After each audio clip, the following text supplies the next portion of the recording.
Bien, buenos días a todos. Vamos hoy a continuar con nuestra serie. ¿Cuál es la serie en la que estamos? Los medios de gracia.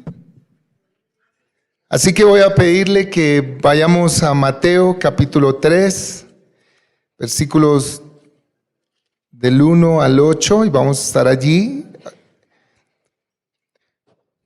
Hemos empezado esta serie de los medios de gracia y si usted recuerda qué son los medios de gracia, le agradecería que nos recordara.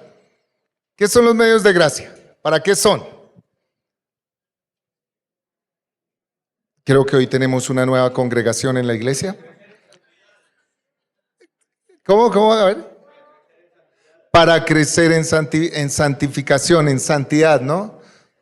Son medios que Dios, Él mismo nos ha dado para crecer en esa santidad, pero también para ir cada día siendo santificados en Él, ¿no? Son esos medios a través de los cuales Él nos lleva de gloria en gloria, va generando esos cambios en nuestro corazón para conformarnos cada día más a la imagen de Cristo. ¿Y cuál ha sido el medio de gracia que ya hemos visto? El primero, ¿cuál fue? La palabra de Dios, las escrituras, ¿no?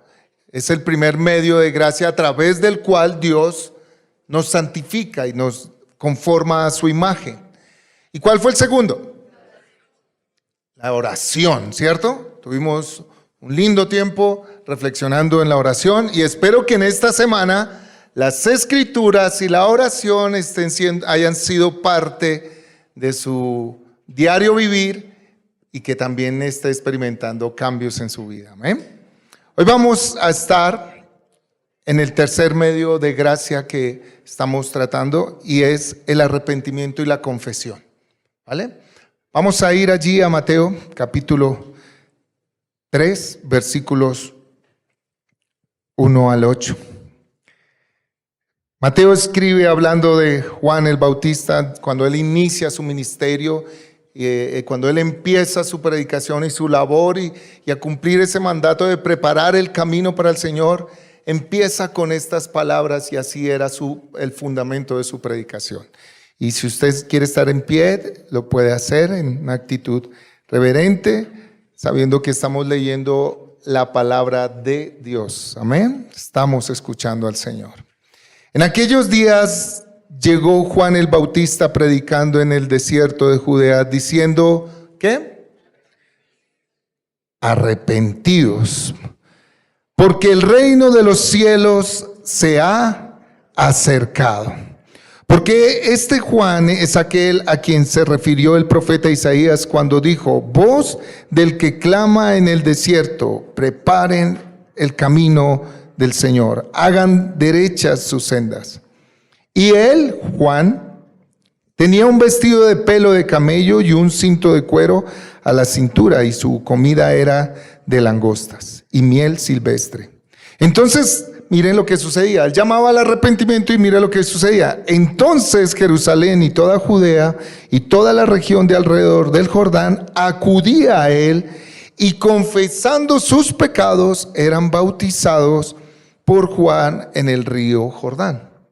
Pero cuando vio que muchos de los fariseos y saduceos venían a él para el bautismo, les dijo, camada de víboras o generación de víboras, dice otra versión, ¿quién les enseñó a huir de la ira que está por venir? Por tanto, den frutos dignos ¿de qué? De arrepentimiento. Oremos. Padre, gracias por esta mañana. Nosotros sabemos y somos conscientes de que tú estás aquí en medio nuestro y que nosotros, Señor, hoy podemos disfrutar de tu presencia. Señor, estamos delante de ti y sabemos que solo tú cambias nuestros corazones, que solo tú eres quien produce esa obra al interior de nuestro corazón que nadie más ni nosotros mismos podemos producir. Señor, tú nos has dado unos medios de gracia para ser santificados, para crecer a la imagen de tu Hijo, también para conocerte, para verte, Señor. Así que yo te ruego que en la mañana de hoy tu palabra sea lámpara, sea luz a nuestros corazones, pero también tu Espíritu Santo alumbre, ilumine nuestros corazones y entendimiento para que podamos oír, entender y comprender tus palabras, pero también podamos contemplar tu gloria mientras te vamos escuchando, Señor. Y que tú hagas la obra de tu gracia a través de este medio del arrepentimiento y la confesión en nuestros corazones. En Cristo Jesús estamos en tus manos. Amén y amén. Puede tomar asiento. En la ciudad de Nueva York hicieron un ejercicio. Colocaron un tablero y con unas tizas allí y escribieron una frase para que todo aquel que pasara por enfrente por esa calle y viera la inscripción, viera el tablero y la frase, pudiera participar activamente de ello. Y decía: escribe tu mayor arrepentimiento. Y quiero que mientras voy contando la ilustración vayamos haciendo el ejercicio. Había un tablero ahí y decía: escribe tu mayor arrepentimiento. ¿O de qué te arrepientes? ¿Cierto? Obviamente la gente empezó a pasar, muchos empezaron a escribir y empezaron a escribir curiosamente cosas como estas. Miren, escribe cuál es tu mayor arrepentimiento. No haberme casado, puede que alguno de estos se identifique con usted. No haber aprovechado mejor el tiempo. No haber dicho te amo. Mire este tan curioso que escribieron.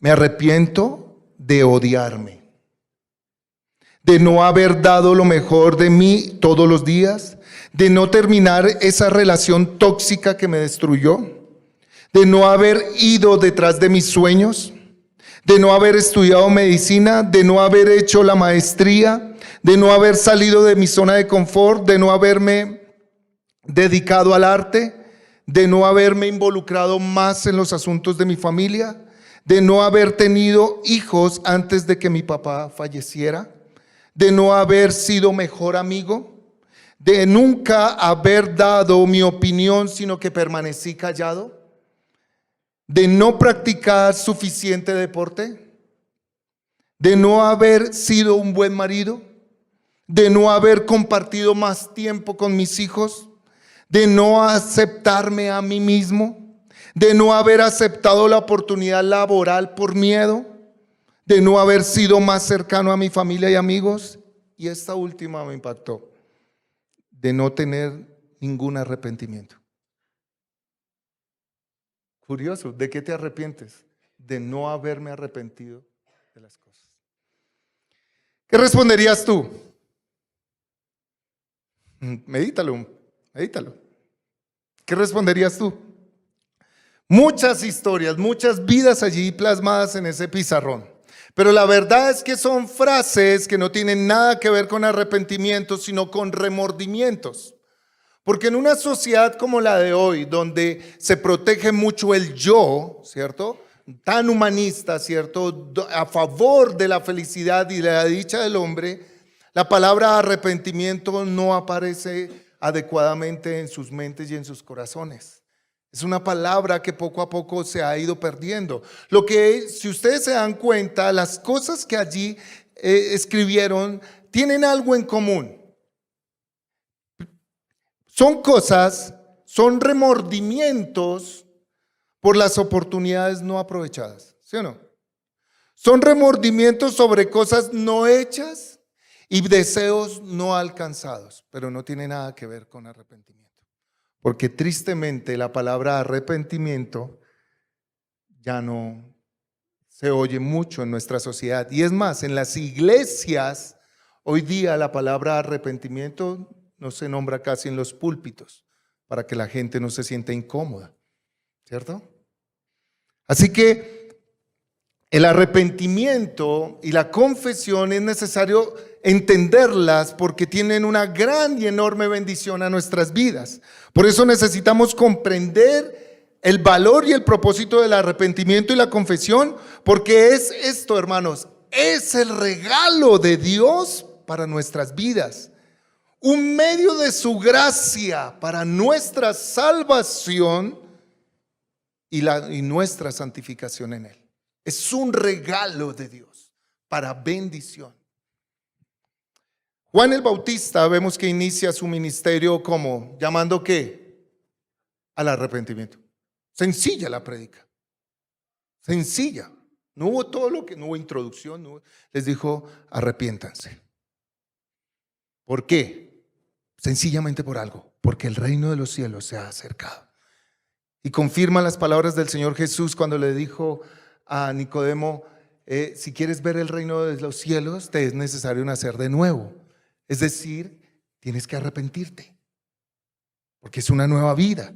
¿Y qué hacía la gente? Salía toda la gente, venía gente de diferentes lugares, de diferentes regiones, y públicamente venían y confesaban sus pecados. Hermanos, en ese entonces, el contexto histórico dice que ellos empezaban a confesar su pecado públicamente. Alzaban su voz y decían, me arrepiento de haber vivido, y expresaban de qué se habían arrepentido. Confesaban su pecado, se arrepentían y eran bautizados. Así que hoy vamos a hacer un ejercicio. Por lo general, siempre estas dos doctrinas de la confesión y el arrepentimiento se han enseñado juntas, pero hoy las vamos a separar, ¿vale? Para comprender el valor de cada una y entenderlas mejor. Y así podamos responder a ellas debidamente y entendamos cómo este medio de gracia es de bendición para mi vida cuando lo practico. Así que lo primero que vamos a entender es el arrepentimiento. Amén. Vamos a ver la definición de arrepentimiento. Miremos su definición. Es una palabra traducida del griego, de un verbo que tiene que ver con percibir y entender. La primera parte, esta palabra en griego se divide en dos, y una de ellas, la primera que describe, es percibir y entender. La segunda parte está compuesta por la otra palabra que habla de cambio. Así que esta palabra da la idea de que el arrepentimiento implica un cambio radical en la percepción de las cosas o en la visión de la realidad misma. El arrepentimiento genera un cambio en la manera en cómo tú y yo vemos la realidad, ¿cierto? Como la manera en que la percibimos y la manera en cómo teníamos vista esa realidad. Yo pensaba que era así y no es así. Hay un cambio, te hace ver la realidad como realmente es. Entonces, ¿es una bendición el arrepentimiento? Claro, porque te genera el cambio de la manera de percibir y de ver las cosas en su realidad. O sea, vas a ver las cosas como realmente son. Eso es una bendición. Todos queremos ver las cosas como realmente son. Pero hay algo más que en el Antiguo Testamento. Hay una palabra que complementa y bíblicamente ayuda a comprender bien en qué consiste el arrepentimiento. Y la palabra en el hebreo significa respirar profundo. Pero no es ese respirar de, ay, tomo aire porque estoy cansado. No, es un respirar que tiene que ver con la expresión de tus sentimientos. Es esa respiración que sale cuando hay algo que te entristece, que hay algo que te duele, que hay algo que te aflige, y tú expresas ese sentimiento a través de una respiración. ¿Estamos entendiendo? ¿Qué haces?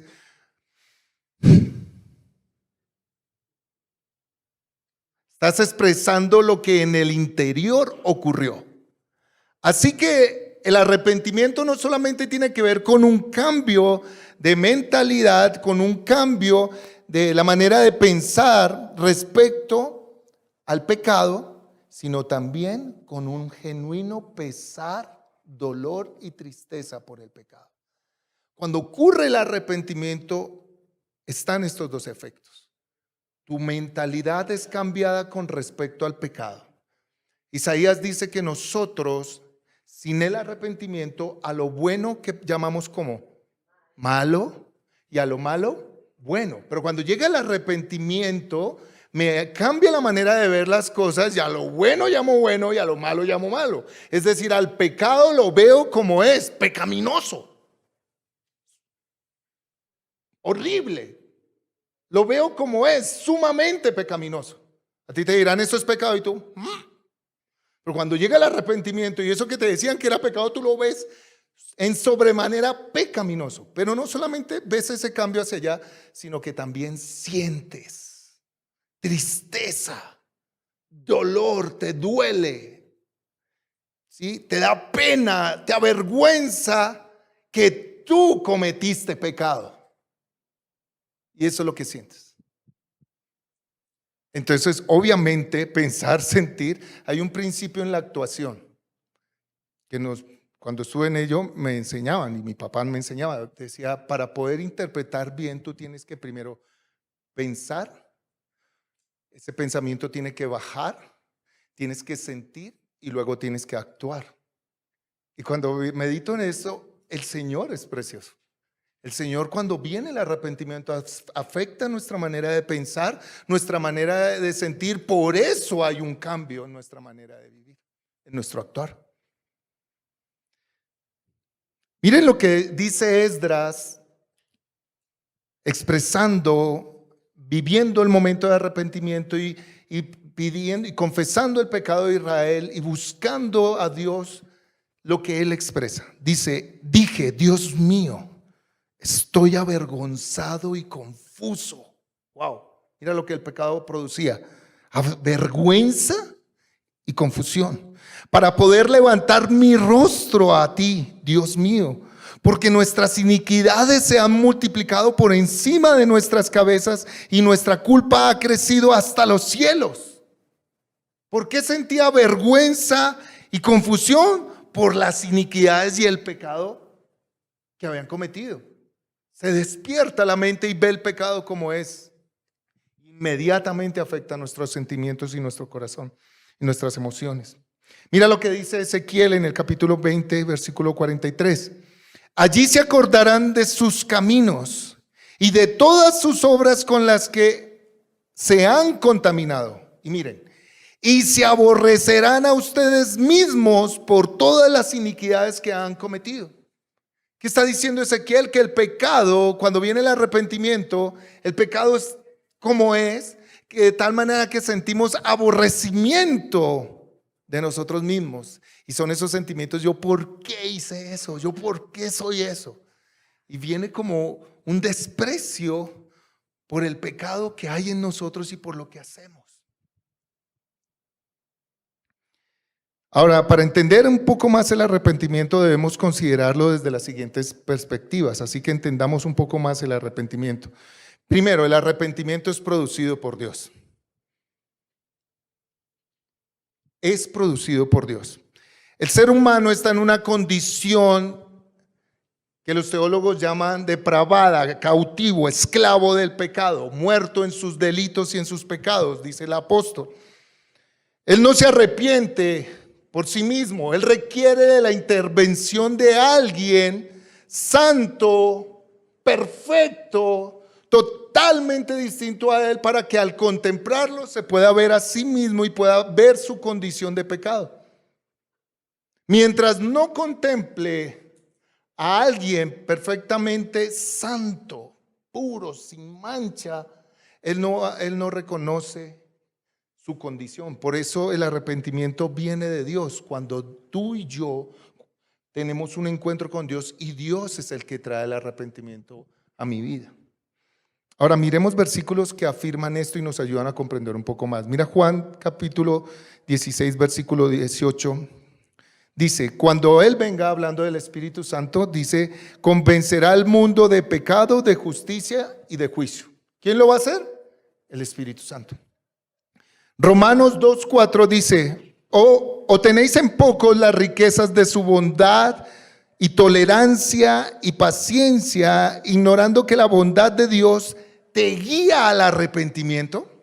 ¿Ignoras que es la bondad de Dios la que te guía al arrepentimiento? Es decir, cuando me encuentro con Dios, veo su amor, veo su justicia, veo su santidad, veo su pureza, veo su bondad, veo su misericordia, veo lo que Él es. Lo que Él es me hace ver a mí mismo y eso me guía al arrepentirme. Yo, porque soy así, Señor. ¿Estamos entendiendo?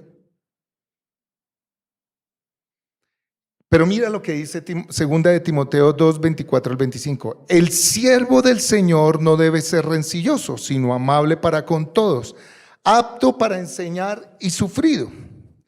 Debe reprender tiernamente a los que se oponen, por si acaso Dios les conceda, Dios les da el arrepentimiento que conduce al pleno conocimiento de la verdad.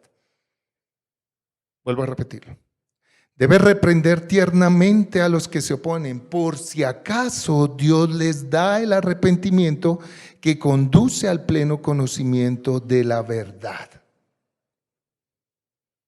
El arrepentimiento es el que nos lleva al conocimiento de la verdad. ¿Y quién da ese arrepentimiento?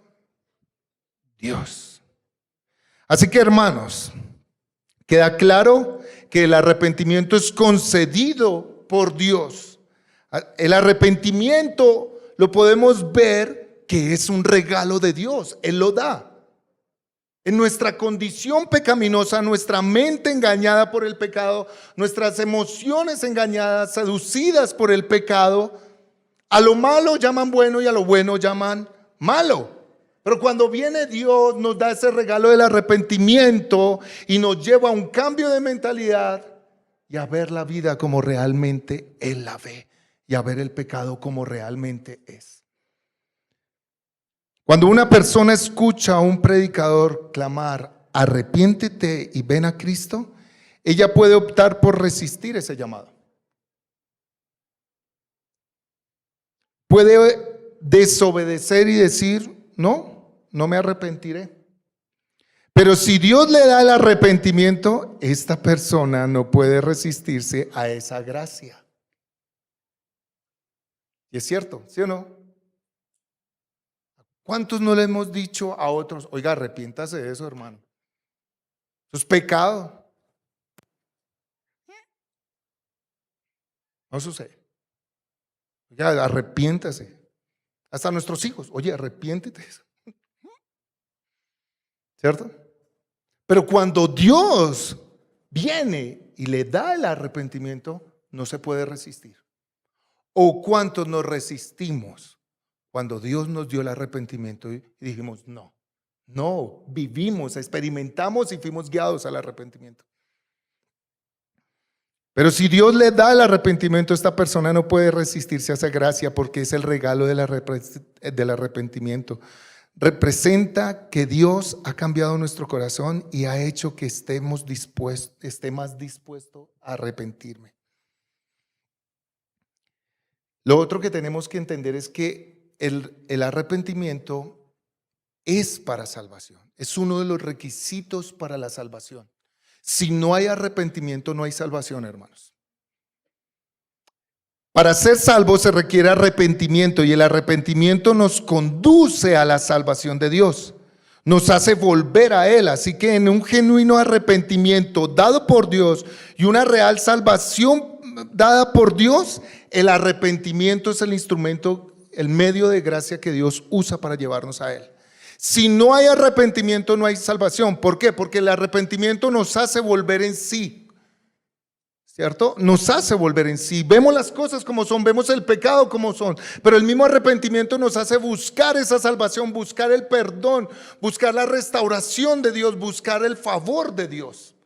Sin arrepentimiento no hay salvación. Por lo tanto, una predicación de la salvación en Cristo sin las palabras y la enseñanza del arrepentimiento no salva a nadie.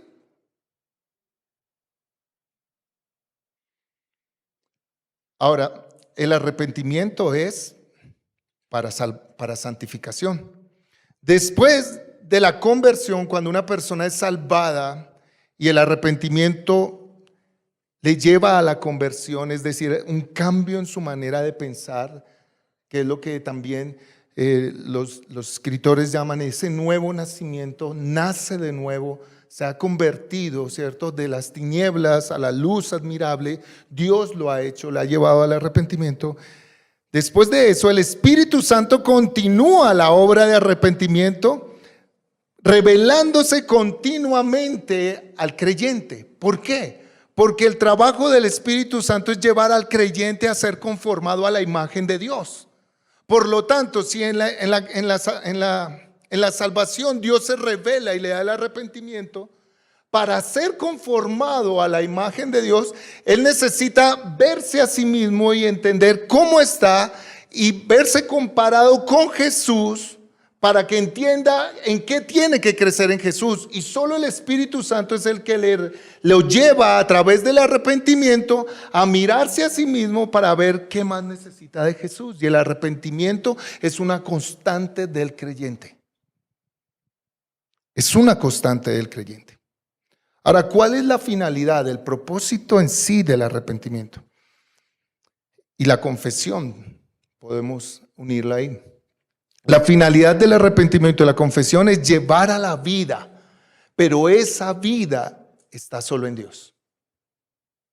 Esa vida en Dios. La finalidad del arrepentimiento es llevarte a la vida, pero a la vida en Dios. Dios nos da el arrepentimiento para que salgamos de nuestro estado de muerte producto del pecado y nos da el arrepentimiento para que al salir de ese estado de muerte entremos a la vida en Dios, al reino de Dios, para darnos vida, para hacernos nacer de nuevo, para hacernos nuevas criaturas, para hacernos nuevas personas, que pensamos diferente, que sentimos diferente. Pero para poder entender que el arrepentimiento nos lleva a la vida, necesitamos entender, hermanos, que cualquier tipo de pecado es una enfermedad mortal. ¿De qué nos va a llevar a arrepentirnos? Sí, de nuestro pecado. Pero ¿qué tenemos que entender para que valoremos esa vida que trae el arrepentimiento? Que cualquier tipo de pecado, cualquiera, es una enfermedad mortal para la vida cristiana. ¿Por qué? ¿Qué hace en tu vida y en mi vida el pecado? Primero, contamina mi alma, mis pensamientos, mis emociones. Esclaviza. Me hace sentir miserable. Eventualmente mata al pecado todo lo que toca. ¿A ti no te ha pasado que aún siendo creyente sientes que tu vida cristiana no es lo que debe ser? Y te sientes como miserable. Qué aburrido, yo voy a la iglesia todos los domingos, pero no pasa nada en mí. Yo leo la Biblia, trato de cantar, pero nunca tengo gozo. ¿Por qué el pecado mata? Ahora, lo otro que hace el pecado y que es la causa también de ese estado y que es terrible es que sobre todo impide la comunión del hombre con Dios, del creyente con Dios y la utilidad del creyente en las manos de Dios. Afecta la relación con Dios. Es verdad que el pecado impide la comunión terrenal con Dios. Cualquier clase de pecado afecta la comunión con Dios. Es verdad que Pablo dice que nada ni nadie nos podrá separar del amor de Cristo. Pero también es cierto que el pecado obstruye, daña, afecta tu relación con Dios. ¿Dónde dice eso? Mira lo que dice el Salmo 66, 18, anota. Si observo iniquidad en mi corazón, el Señor no me escuchará.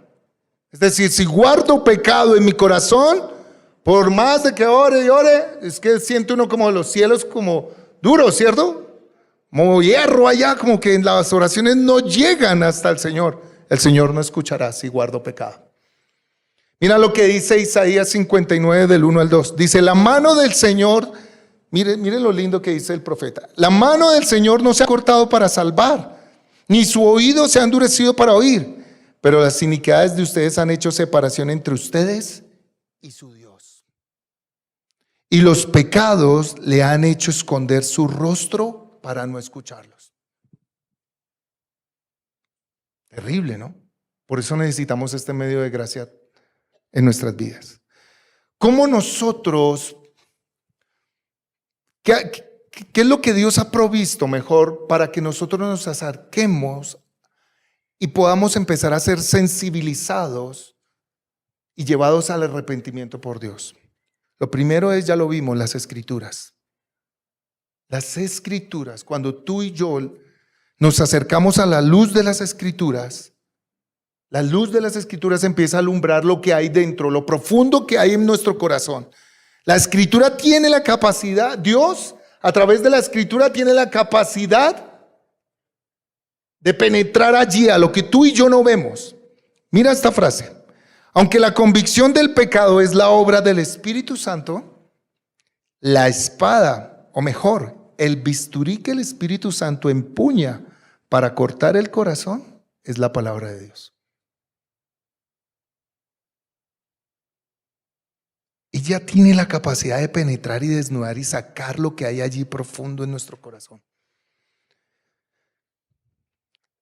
A menudo la obra del Espíritu Santo de exponer el pecado oculto en nuestras vidas puede ser muy doloroso, agonizante y desgarrador, pero es el cambio seguro hacia la cura. No es fácil enfrentarnos a Dios a través de su palabra, porque Dios siempre va a hablar la verdad.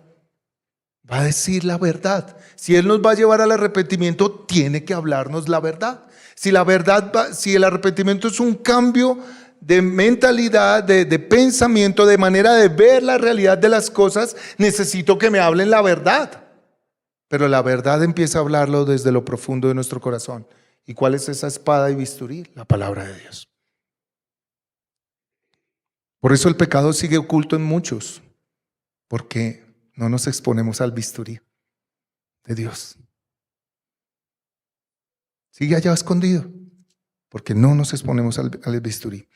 El otro medio que Dios usa, y más adelante nos van a estar hablando de ello, pero es el medio que Dios usa para llevarnos al arrepentimiento. Es vivir en comunión con creyentes genuinos. Escuche, vivir en comunión con los creyentes genuinos. Proverbios 27:17 dice: hierro con hierro se afila, y el hombre aguza al otro, es decir, le saca, perfecciona al otro, le saca filo al otro. El alma del hombre se afila con el otro, se perfecciona. Es decir, cuando estamos en comunidad empiezan esas incomodidades entre nosotros, ¿no? ¿Cierto? Y algunos dicen: es que yo allá me siento juzgado. A esos que te están afilando el Señor con el hermanito. Algunos son unos instrumentos del Señor de gracia y de santificación, la verdad. Alguna vez me dijeron que en la iglesia era un redil de ovejas, pero yo he visto a algunos con actitud de rinocerontes, la verdad. Otros con actitud de jirafas. Los rinocerontes van y ¡pum!, dicen lo que dicen sin importar lo que el otro sienta. Otros con actitud de jirafa, mirándose a los otros, ¿cierto? Y otros con actitud de micos. No se estabilizan. Su vida es así. Pero es un redil. Son esas ovejas que tienen esas características. Mira lo que dice 2 de Timoteo 4:2. Predica la palabra, le está diciendo Pablo a Timoteo. Insiste a tiempo y fuera de tiempo. Amonesta, reprende y exhorta con mucha paciencia e instrucción. Miren, hermanos, ¿por qué tenemos que vivir acompañados de creyentes genuinos? Porque el creyente genuino va a animarte a crecer en santidad. Porque el creyente genuino te va a animar, te va a exhortar. Porque el creyente genuino te va a amonestar. Te va a decir: eso está mal, eso es pecado. Tú lo puedes decir: pero eso es normal. Sí, pero espérate, explico la normalidad del pecado. El pecado normalmente es así. Es cierto, es normalmente el pecado así, pero es pecado. Y el creyente siempre te va a exhortar, el creyente genuino siempre te va a amonestar por el pecado. Eso es amor. Eso es amor. Reprende y exhorta. Traigo una frase de Paul Washer que dice la siguiente, y me la atreví a traerla porque lo primero que hice con esta frase fue examinar mi iglesia y examinar la comunidad en la que vivo como creyente. Mira lo que él dice: si nos aferramos a la inspiración, infalibilidad y suficiencia de las Escrituras, No podemos considerar ni por un solo momento que podemos vivir la vida cristiana en su plenitud o alcanzar la madurez que le agrada a Dios fuera de nuestra participación constante en una iglesia bíblica local. No se puede. Dice, allí encontraremos motivación para seguir adelante, dirección sobre la forma que debemos caminar, corrección cuando nos hemos equivocado o desviado y disciplina en caso de que nuestro corazón se haya endurecido o estemos siendo tercos. Mira la frase que dice lo siguiente Paul Washer. Si no puedes encontrar en tu iglesia esto, entonces tu iglesia simplemente no es bíblica. Por eso les dije que yo examiné primeramente dónde estoy. Y le doy gracias a Dios, hermanos, que estamos en una iglesia bíblica. Aquí hemos corregido el pecado. Aquí con espíritu de mansedumbre hemos tenido que disciplinar a los que persisten en pecar y no andan bien conforme a la escritura en el Señor. Pero a nosotros no nos gusta eso. ¿Sí o no? ¿Esto quién es? ¿Quién se cree? ¿Cierto? Lo otro que debemos de tener es un trato radical con el pecado. Mira lo que dice Mateo 5, 29 al 30. El Señor Jesús dijo esto: si tu ojo derecho te hace pecar, arráncalo y tíralo, porque te es mejor que se pierda uno de tus miembros y no que todo tu cuerpo sea arrojado al infierno. Y tu mano derecha que te hace pecar, si tu mano derecha te hace pecar, córtala y tírala, porque te es mejor que se pierda uno de tus miembros y no que todo tu cuerpo vaya al infierno. Obviamente esto es una hipérbole, o sea, una exageración, ¿cierto? Pues no vamos a coger. Hay hermanos que leen la palabra, Señor, háblame, y llegan y la abren donde quieran. Y entonces sale este versículo: si tu ojo te es ocasión de caer, quítatelo. No, hermanos, pero sí nos está dando un sentido fuerte de la actitud radical que debemos tener contra el pecado, que una vez Dios nos muestra el pecado, debemos cortarlo de nuestra vida, debemos arrancarlo, debemos renunciarlo. O lo matas o te mata el pecado. Sencillo. O lo arrancas de tu vida o él te mata, porque la finalidad del pecado es matar. Ahora miremos la confesión, miremos su definición. La confesión igualmente viene de una palabra griega que se compone de dos palabras. La primera significa mismo, igual. La segunda significa palabra. Es decir, sugiere la idea de hablar lo mismo. Podemos decir que la confesión es estar verbalmente de acuerdo con lo que Dios dice que hemos pecado y que nuestro pecado es detestable. O sea, el arrepentimiento viene y nos hace tener la actitud de confesión de decir: sí, Dios, lo que tú dices, eso es. Lo mismo creo yo. Así es. ¿Qué elementos hay en la confesión? Cuando hay una correcta confesión, se confiesan los pecados específicos. Está de acuerdo con lo que Dios dice de tu pecado. Cuando el Señor revela mi pecado, me está diciendo: yo soy orgulloso, eres soberbio, eres terco, eres rebelde, eres desobediente. Te muestra el pecado. Hay rebeldía en tu corazón, hay avaricia en tu corazón, hay lujuria, hay incredulidad, hay necedad. Te lo revela. Tú no puedes evadirlo, tú no puedes: ay, no, Señor, tampoco. Eso es una manera de pensar. Yo lo veo de una manera diferente. La verdadera confesión dice: sí, Señor, soy terco. Estoy de acuerdo con lo que Él dice. Y confiesa pecados específicos, lo que Dios le está hablando. No es que Dios le revela que es orgulloso. Señor, oro para que todos seamos humildes. Oro para que mi familia sea humilde, Señor. Oro por el pastor para que sea humilde, Señor. Es tu pecado y el pecado específico. Señor, pero ayúdanos porque no solamente es esto, sino esto. No, cuando Dios revela el pecado, tú tienes que confesar el pecado que Él te está revelando, ser específico y aceptarlo. Lo otro es aceptar tu completa responsabilidad del pecado, no excusarte. No empezar a decir, ay, sí, Señor, yo soy orgulloso porque soy muy bonito, la culpa es tuya.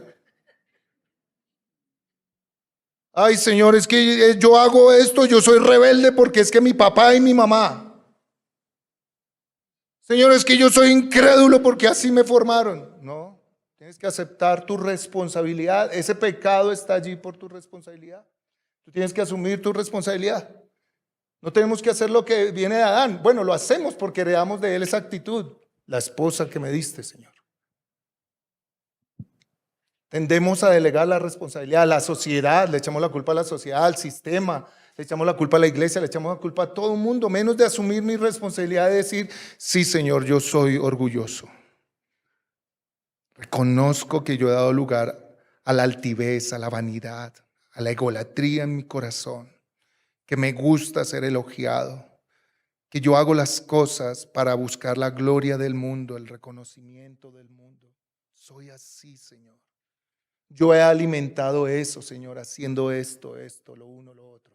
Soy un mentiroso, Señor. Me gusta mentir porque veo que con la mentira me salgo con lo que yo quiero. Es decir, también veo que soy orgulloso. Y acepto mi responsabilidad. Pide perdón por los méritos de Cristo.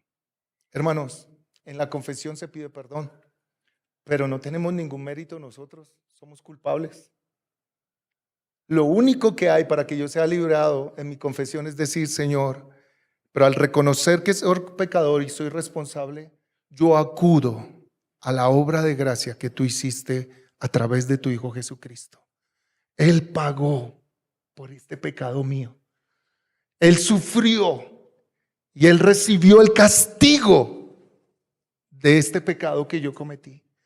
Te pido perdón y que ese sacrificio sea propicio a mí para que me des tu perdón. Cuando Dios nos da el perdón, nos libera.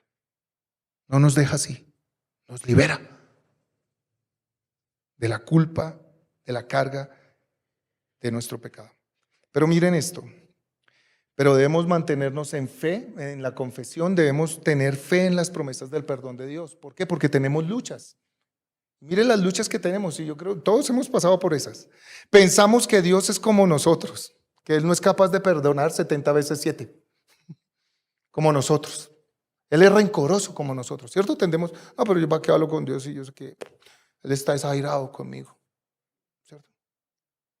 Esa es una lucha. La otra es que Satanás nos dificulta comprender y aprovechar el perdón de Dios por medio de las acusaciones. Satanás nos acusa. Entonces nos hace sentir que no merecemos el perdón de Dios. Es verdad, sí, pero eso no impide que Dios nos perdone.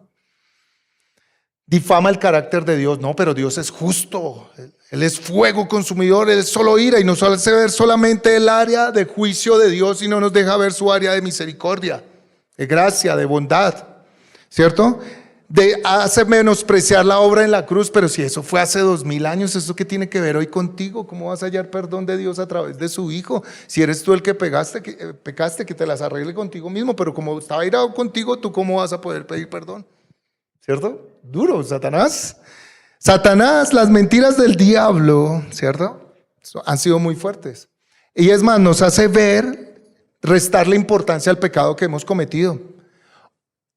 Miren, hermanos, la generación actual se caracteriza por no darle la importancia al pecado que le debe dar. Lo minimiza.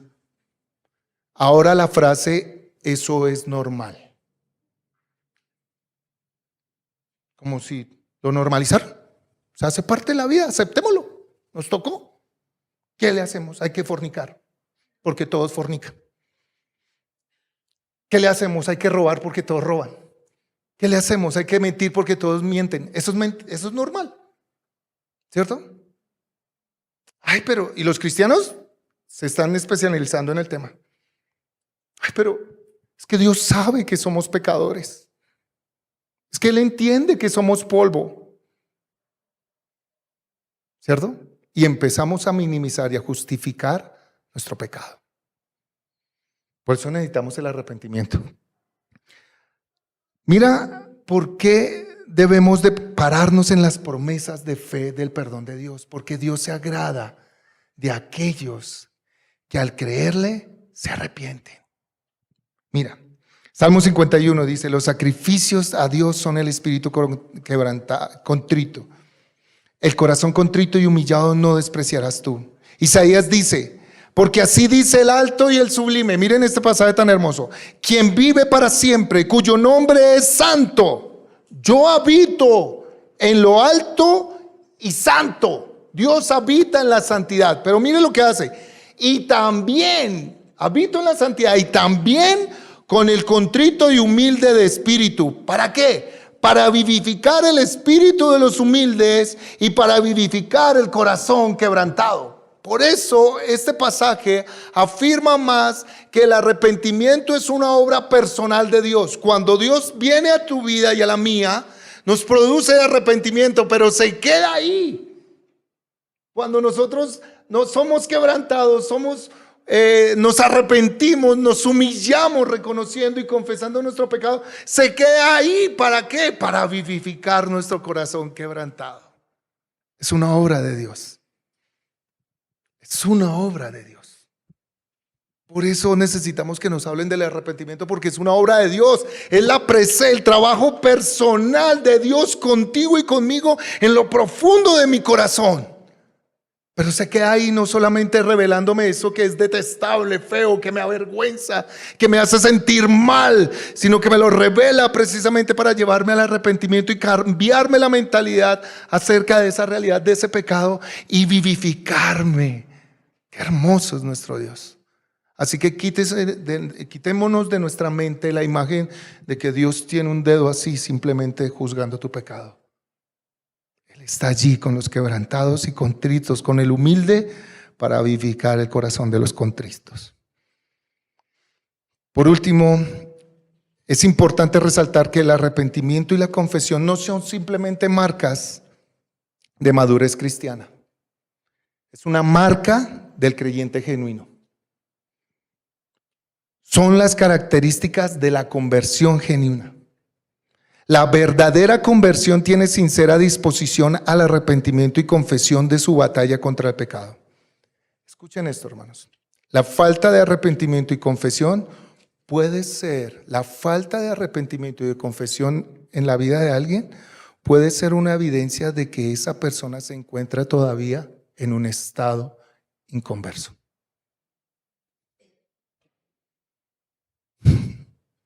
Duro, ¿no? ¿Dónde saca eso, pastor? Mire lo que dice el Señor. Primera carta de Juan, capítulo 1, versículos del 8 a 10. Si decimos que no tenemos pecado, nos engañamos a nosotros mismos y la verdad no está en nosotros. Si confesamos nuestros pecados, Él es fiel y justo para perdonarnos y limpiarnos de toda maldad. Si decimos que no hemos pecado, es decir, ¿eso es normal? Eso es pecado, hermanos. Ojo con esa filosofía del mundo hoy día que minimiza el pecado. Si decimos que no hemos pecado y lo hacemos a Él mentiroso, y su palabra no está en nosotros. Por eso, la falta de arrepentimiento y confesión puede ser una evidencia de que una persona se encuentra todavía en un estado inconverso. La mayor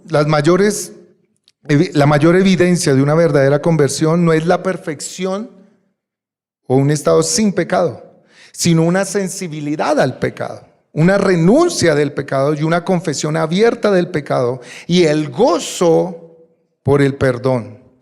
Una verdadera conversión, hermanos, no significa que tú y yo como creyentes en momento no pequemos, pero inmediatamente nos arrepentimos, inmediatamente confesamos nuestros pecados. Inmediatamente recibimos perdón y continuamos gozosamente en vida nueva. Pero aquel que peca, ni siente ni le da dolor. Duro, ¿no? A veces pecamos como creyentes.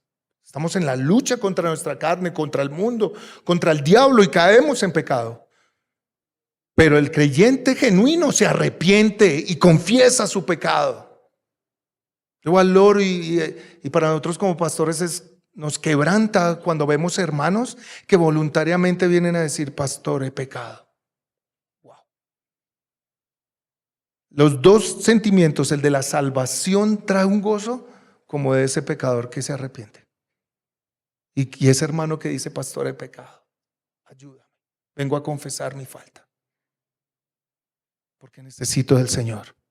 Y se acoge a los brazos del Señor y al cuidado del Señor a través de su iglesia, para ser restaurado y ser vivificado. Y por eso hemos visto creyentes que han pecado, pero el Señor los ha restaurado, porque en el Señor hay restauración. El verdadero creyente vive en estos dos sentimientos que son como ambivalentes. Se les llaman los que lloran. ¿Por qué? Porque lloran sus pecados, que se arrepienten, están en continuo arrepentimiento y confesión, pero también están marcados por un gozo inefable. Eso es una mezcla que solamente el creyente experimenta. ¿Por qué? Porque siente dolor y llora por su pecado, pero al sentir el perdón vive en gozo y en alegría. ¿No le ha pasado? A mí me ha pasado. Cuando he fallado, Señor, he estado allí, Señor, buscando su perdón, confesando, arrepintiéndome, pidiéndole que me dé arrepentimiento muchas veces. Ayúdame, Señor. Pero cuando ha venido el perdón, hay un gozo, una alegría que está uno en alabanza, llega temprano a culto. Ahí si hay oración, vamos a oración. Si hay ayuno, vamos a ayuno. Si hay vigilia, va uno a vigilia, ¿cierto? Y si tú les preguntas cómo puede encontrarse esa mezcla de dolor y gozo en una misma persona, ellos sencillamente te van a responder: soy un gran pecador, pero Cristo es un mayor salvador. Conclusión: si hoy estuviera el tablero aquí, yo te cambio la pregunta. En aquel lugar colocaron cuál es tu mayor arrepentimiento, es decir, cuál es tu mayor remordimiento. Pero si hoy estuviera este tablero acá, yo te preguntaría: ¿de qué te arrepientes? ¿De qué el Señor te está llamando a arrepentirte? Y te invito a que guardes unos minutos silencio allí. Y que le permitas al Espíritu Santo, y de pronto lo ha estado haciendo a lo largo del caminar, que revele a tu corazón esa condición de pecado. Si ya lo ha venido haciendo antes de que llegaras acá, eso no es eso es para vivificarte, para sanarte, para libertarte. O es más, si por algún creyente genuino has estado siendo convencido de pecado, Él te ha exhortado, Él te ha estado diciendo: eso es pecado, eso está mal, y tú lo sabes en tu corazón. Es Dios a través de su palabra y de su iglesia trayendo arrepentimiento a tu corazón. Si el Señor está revelando el pecado en tu corazón, escucha su voz. Recuerda, yo te puedo decir: arrepiéntete. Pero otra cosa es que te lo diga Dios, y Él te lo dice a tu corazón y a tu mente. Escucha la voz del Señor en qué te está hablando, de qué debes, qué pecado está revelando en tu vida, que ha estado oculto, que ha estado allí esclavizando tu vida, gobernando tu vida. ¿Cuál es el pecado que el Señor te ha estado llamando al arrepentimiento? Y una vez escuches su voz, si te quieres arrodillar, lo puedes hacer. Te invito a que confieses allí en la presencia de Dios tu pecado. No resistas la presencia de Dios. Y confiésalo de manera específica. No le des vueltas. Dile: estoy de acuerdo contigo, Señor, eso es pecado.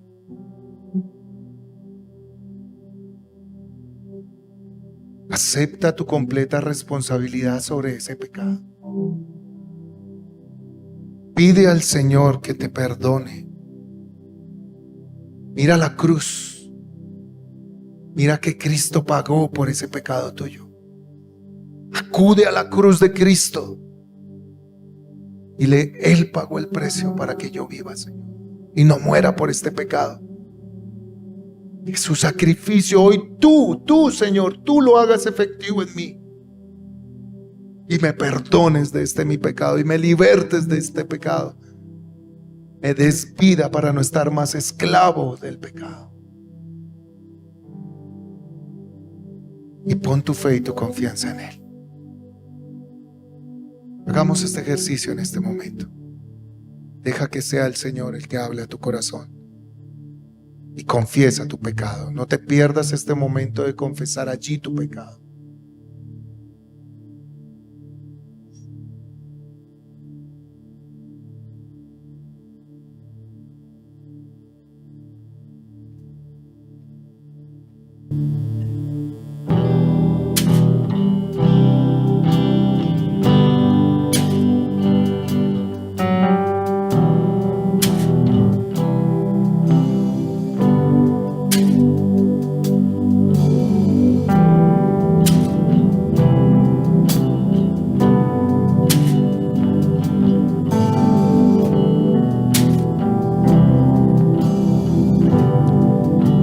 Señor, aquí estamos en esta mañana. Examina, Señor, nuestro corazón y ve si hay en él camino de iniquidad. Ve si en él hay camino de perversión, de pecado y de maldad, Señor. Y extrae, Señor, ese pecado de nuestro corazón. Que tu Santo Espíritu convenza nuestros corazones en verdad. Que tu Santo Espíritu nos redarguya en verdad, Señor. Señor, si estamos tan endurecidos por causa del pecado, danos el arrepentimiento, Señor. No nos dejes así insensibles, muertos en nuestros delitos y pecados, Señor. No nos dejes insensibles a la maldad, a la capacidad que tiene el pecado de destruir nuestras vidas y de alejarnos de ti, Señor, de separarnos de ti. Señor, revela nuestro pecado, revela nuestra falta. Danos arrepentimiento, Señor. Que seamos una comunidad que practica el arrepentimiento y la confesión con la perspectiva bíblica adecuada, de que es para vida y salvación y santificación en ti. Porque tú nos has llamado a ser santos, porque tú eres santo. Trae tú el arrepentimiento, llama a cada uno al arrepentimiento. Llámanos, Señor, a cada uno al arrepentimiento.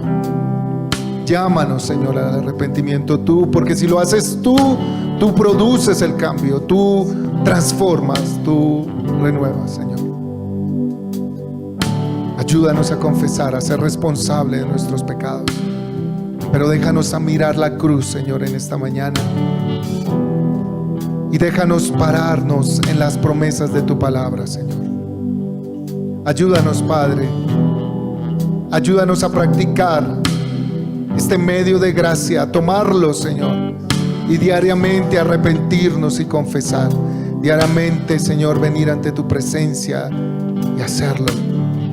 Para que así cada día experimentemos el cambio de la perspectiva de la vida y verla como tú la ves. Pero también, Señor, andar en ese gozo inefable por el perdón tuyo, Señor.